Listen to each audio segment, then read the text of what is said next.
Hello mga sir, nandito naman tayo another day, another car na naman tayo, Avanza E.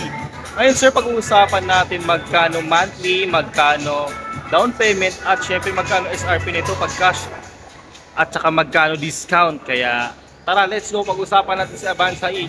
Mga ka-car lovers, kung naghahanap ka ng 7-seater na matipid sa gasolina, automatic na at swak sa pamilya, baka eto na ang hinahanap mo. Ito ang Toyota Avanza e-CVT, isa sa pinaka-practical na MPV ngayon sa market.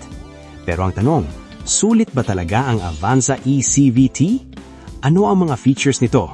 Maganda ba ang performance? At bakit maraming Pilipino ang pumipili nito bilang family car?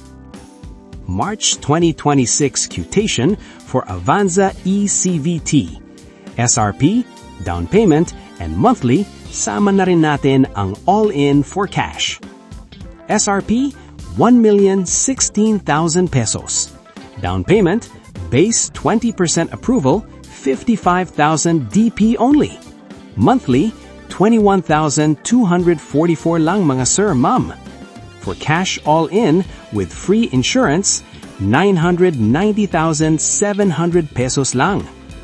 Mga sir, kung gusto nyo ng Avanza e-CVT, kontakin nyo lang po ako.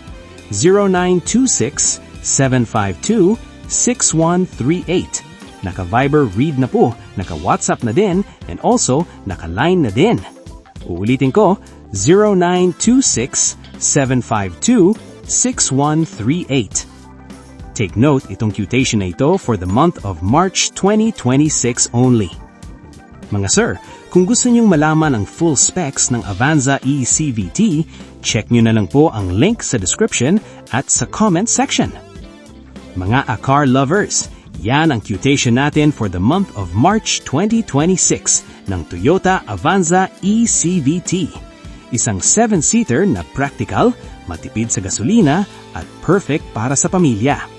Kung gusto mong malaman ang complete specs, SRP at latest promo ng Avanza e-CVT, pwede mong i-check ang link sa comment section. At kung nagustuhan mo ang video na ito, huwag kalimutang i-like, i-share at i-subscribe sa aking YouTube channel para sa mas marami pang car reviews at car updates.